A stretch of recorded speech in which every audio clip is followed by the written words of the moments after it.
I'm a noob who just got into Elestrals, and today we're going to take a look at the Earth starter deck known as the Centaurbor starter deck, and we'll be giving our honest review of the cards and how well they work together. We'll also be talking about the card synergies in this deck, optimal starting hands if you're going first or second, and where we'd rank this starter deck amongst the current 5 starter decks. Starting off with this deck's mascot, Centaurbor itself. This card costs 3 spirits and has 11 attack and 15 defense, and as for its ability, it allows you to disenchant 1 Earth Spirit from this card in order to target and destroy any other card on the field, which is a pretty nice flex. However, if you ever drop less than 3 enchanted spirits on this guy, then you lose it and they get sent to the underworld. But not to worry, there are definitely ways around this, but more on that later. First, let's check out the card's secondary effect, where it can't be targeted by Invoke Rune whenever the Stadium Rune Falloy Forest is enchanted. Card that further boosts all your Elestrals that are enchanted by an Earth Spirit. Now let's go over the rest of the deck in a way that makes sense, starting with this little guy, Sprout here, the 3/5 1-cost Elestral that allows you to search your deck for an artifact rune and add it to your hand. Searchers in this game are quite pivotal, especially in the earlier round when you may not have started with an optimal hand. The artifact rune of this starter deck is Scythe of Demeter, which I think is one of the best artifacts currently in the game. You see, for a cost of 2 Earth Spirits, you can empower an Elestral with +2 attack and +3 defense. And on top of that, when that empowered Elestral wins a battle and destroys an enemy, you can return 1 Earth Spirit from your underworld back to your spirit deck, which in a game that's all about managing your resources, aka your spirits, is really nice to have. Oh, and if you have an enchanted Demeter on the field, you can return 2 instead of 1. Talk about high value cards. Speaking of Demeter, that's this starter deck's Divine Rune, and when you cast it, you're allowed to enchant up to 3 Earth Spirits to it, and you can then disenchant a spirit from Demeter in order to boost an Elestral by 3 attack and 3 defense until the end of your turn. Pretty solid effects across the board. But let's get back to the Elestrals of this deck. Next up is Centaurbor, which is a 2-cost 5/7 Elestral that has a unique effect of special ascending into a Centaurbor from your hand or your deck if you battle and defeat an opposing Elestral while being empowered by an artifact rune. It also lets you nexus from that artifact before losing them in order to get a 4 spirit enchanted Centaurbor onto the field. See, always a workaround. Now let's look at this little guy, Spinem.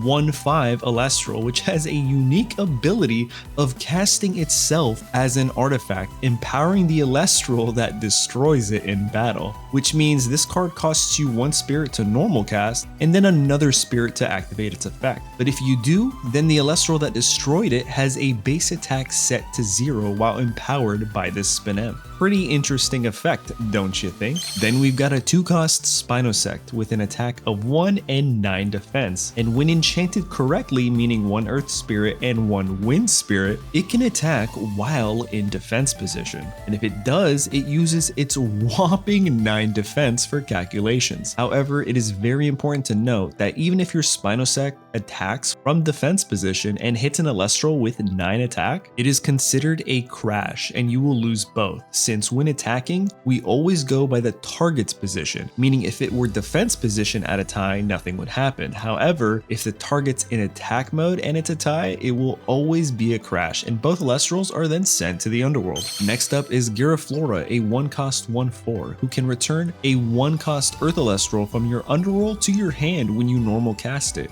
Good for getting your top dogs back into your hand. Speaking of top dogs, then we've got Equalinx, one of my personal favorite Elestrals for the fact that it can easily disrupt your opponent's setup. You see, this game is all about setting up your back row and gaining tempo over your opponent. However, with cards like this 1-cost 4/3 Elestral, you can nexus up to 2 Earth Spirits on the field in order to target and destroy any rune. Now you might be wondering, how on earth could you do this if Equalinx is your only Elestral on the field? Enter the wonderful world of runes like Stadium and Divine Runes we talked about earlier. You can play them into the field, and while they're enchanted, you can use Equalinx's ability to destroy runes. A pretty optimal lead if you're going second and your opponent already was able to establish a back row. Then we've got the top dog, Tectaurus itself, a 1-cost 3/2 Elestral that gets, wait for it, +1 attack for each enchanting Earth Spirit on the field. Yeah, Combo this with cards like Demeter and any other Elestrals, and this guy can plow through anything.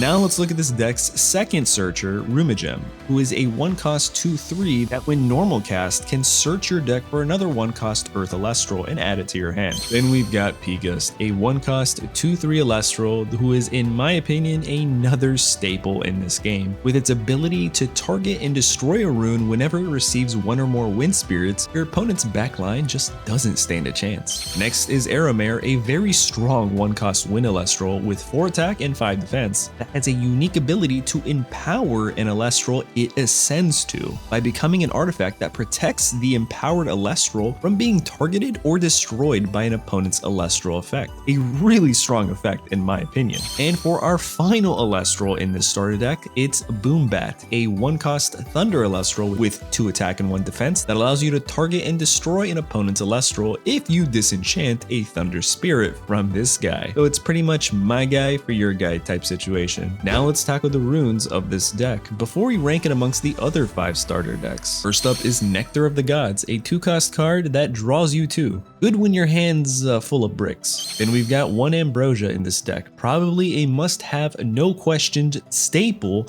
for every deck. For a cost of 1 spirit, you can return up to 3 of your spirits from your underworld to your spirit deck. Then we got Circle of the Sky, which lets you Nexus up to 2 spirits, and if you do, you can draw a card. Again, only really good if you've got a brick hand and the means to Nexus in the first place. Next up is Earthquake, one of the strongest removal cards in the game. With a cost of 2 Earth spirits, you can target and destroy an Elestral, no questions, unless it's got an ability that prevents that. I'm talking to you, Volt Tempest. Then we've got another great disruptor, being Tornado, a 1-cost wind rune that targets and returns an opponent's rune to their hand. If it's a rune that's enchanted, then they lose all of their spirits before getting sent back to their hands, so that's definitely something. Then next up is the Thunderstorm rune that costs 2 Thunder spirits and can target and destroy a rune. Then finally, we've got 2 poison-tipped arrows in this starter deck. I believe it's the only starter deck with this counter rune, which is arguably one of the best counter runes in the game. You see, you can counter with it and expend a spirit to give an opposing Elestral -2 attack until the end of the turn. However, only if that Elestral was just cast onto the field, meaning you can't use this on an already established Elestral. On top of that, you can expend spirits equal to that targeted Elestral's enchantment cost to then destroy them at the end of the turn. This means if they normal cast, special cast, or even ascend, you can poison tip them and potentially remove them at the end of the turn. And that's pretty much this deck, with 12 Earth Spirits, 5 Wind Spirits, and 3 Thunder Spirits. But of course, be sure to manage your resources accordingly. But now it's time to rank this starter deck with the others. And well, since this is the first deck I am reviewing here on the channel, and I kind of have a gist of where the others will be placed, I think the starter Centaurbor deck is a solid 3, or maybe even a 2 spot. I think with this deck's ability to control your opponent's backline and just good meta cards in general, this deck really has potential to come out on top when going up against other starter decks. But what do you guys think? Have you picked up this starter deck yet? Or did you start with a different deck? Let me know in the comments down below, but that's pretty much a wrap for this Elestrals video, and I'll see you guys in the next one where we cover another starter deck. But I wonder which one is going to be on top.